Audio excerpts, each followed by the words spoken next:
इथे मी चण्याची पालेभाजी घेतलेली आहे, ती स्वच्छ धुवून घेतलेली आहे।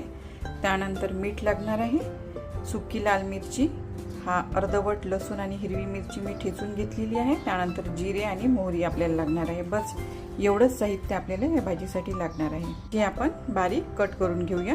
जी मी इथे कट करून घेतलेली आहे। इथे मी एक लोखंडाची कढई घेतलेली आहे। पालेभाज्या मी नेहमी लोखंडाच्या कढईतच करते। त्यामध्ये तेल घातलेलं आहे। आता आपण मोहरी घालूया, जिरे, लाल सुकी मिरची, जाडसर वाटलेला लसूण आणि हिरवी मिरची। नंतर ही कट केलेली भाजी आपल्याला यामध्ये घालायची आहे। सर्व मिक्स करून घ्यायचं आहे। भाजी चवीला खूपच छान लागते, ते आपल्याला घालायचं आहे आणि थोडा वेळ ही भाजी आपल्याला अशीच छान परतून घ्यायची आहे। इथे बघू शकता आपली भाजी मस्त झालेली आहे।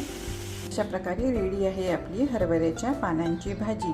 ती भाकरीबरोबर खूपच छान लागते। मला जर ही माझी हरभऱ्याच्या पानांची भाजीची रेसिपी आवडली असेल तर नक्की लाईक करा आणि माझ्या चॅनलला सबस्क्राईब करा।